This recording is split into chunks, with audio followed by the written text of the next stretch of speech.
how would you describe the substance of your conversations with Jeffrey Epstein during the many hours that you spent together on the aircraft? Well, at first, he really seemed to be like a vacuum cleaner, like he really wanted information. And there was no, to go back to the business with what do you call it, the passport, the false line. There was nothing overtly manipulative about it. He wanted to know, you know, what did I think of derivatives trading? Did I think that the stock market was properly regulated, or did it need more? What, you know, how did we have the most broadly shared prosperity in 50 years? Was it just an accident? Was it just technology? Or do we have specific policies? He wanted to know stuff like that. And it was great for the first, you know, 2 or 3, 4 or 5 conversations. But I could tell that it was like, I mean, you guys are in politics. Don't you ever feel like sometimes somebody's talking to you and then they're just checking the box and they got to go do something else and be somebody else? I mean, that's the way I felt. Interesting. The international travel you took with Mr. Epstein, it represented a significant investment of time and money on his behalf. Yeah. And I did miss the first portion of this, so if any of this is repetitive, I apologize. Your arrangement was that you would spend an hour of conversation with him on topics of his choosing, and that So he testified to us, just so that I'm you sorry, I know, wasn't- on economics and politics. on economics and politics. Thank you. Okay. That was it. And that was the arrangement, and the rest was in-kind donation, you know, the For flights. all the long haul flights, yeah. If we were gone 4 hours or more, I'd give him an hour. Okay. Did you ever ask him directly why he was willing to finance these trips and provide you with access to the plane? I did. So much. And what was his reaction to that He question? said, I think you did a good job as president and you managed to get reelected, and you're the first Democrat in 60 years that got reelected. I want to know what happened, and I want to understand it. And that was it. I mean, he never was, you know, it was never like he was trying to suck up to me or anything. He just was, it was very straightforward. But after a while, it was obvious that he had done what he intended to do, and he was kind of going through the motions, and he didn't really care about I really cared about this AIDS thing. I thought we had a chance to build something that would revolutionize the treatment of all mass illnesses. The same thing with tuberculosis and malaria, and sure enough, we did. But I thought we were on the verge of something big, and he didn't much care about it, and I had a bunch of people that did. So we went our different ways. And as you pointed out, I mean, we're all in the political process, certainly not playing at the levels that you have in your career. But do you believe that this was, in essence, Epstein being a political junkie and looking for that association? Yes, and I didn't know what else. All I knew was that but after we started, when I got this thing going and people could see it like a chugging engine, you know, then we had more and more people interested in helping.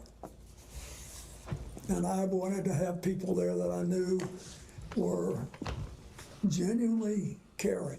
I know it sounds funny, but it matters, because when you start something like this, you're going to have rough times, spots, things are not going to go right, you're going to have to solve new problems. Far better to have people who are passionate about this. So on these overseas visits, did Mr. Epstein accompany you to any of the meetings or the private dinners or the official engagements? And if he did, what capacity was he introduced? He went to some of the meetings, and some of the dinners, but the big public dinner we did in South Africa, he did, for example. But some he didn't when it wasn't appropriate. When I had to talk to somebody about whether I thought they were following a proper legal path, and trying to let us sell generic drugs and how we're going to get them. There were a lot of complicated things. Can I get a time check? We have like a minute left. Did he ever seek introductions to foreign dignitaries or leaders from you? Not that I remember. Okay, did he ever ask you to make phone calls on his behalf? No, he never did. I remember that. He didn't. I mean, I would remember. You said he was not a friend, but with that amount of travel and proximity, why wasn't he a friend and he was just an acquaintance? Well, no, it wasn't just an acquaintance either. I felt friendly toward him, but he was, as I said in my book, odd. There was always something a little holding back, and and I could tell. It was pretty strange the way it happened. You know, Larry Summers, the president of Harvard, calls you out of the blue, says this guy wants to do it, and you do it. And then I like to spend as much time as I can with people I know that I can count on. And I didn't have, honestly, I never saw anything that I knew was illegal, but I just felt I should move on, and we did. Did you ever have any arguments or disagreements with Mr. Epstein or Ms. Maxwell in the course of your travels? Not to my knowledge.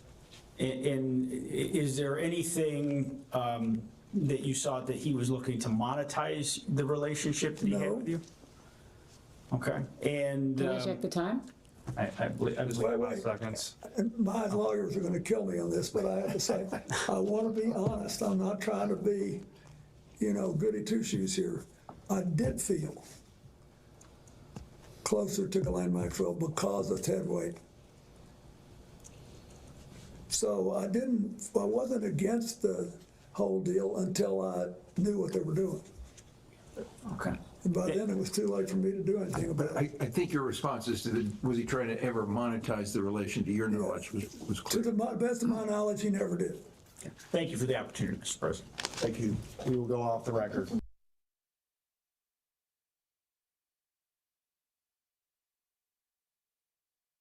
We can go back on the record. Mr. President, I just have a few more questions. I'll try to be as efficient as possible as we move through them. One, it is moving back in time just a little bit. In 1996, Maria Farmer, who was a confirmed Epstein victim, submitted information to the FBI that Jeffrey Epstein was sexually abusing minors.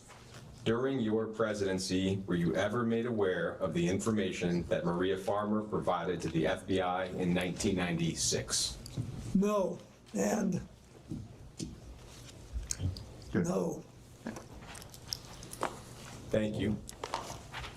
I'm going to move back ahead to the year 2003. There's just one international trip that I don't think we've specifically discussed yet, and that was in November of 2003, a trip to, I think, Russia and China on Mr. Epstein's plane.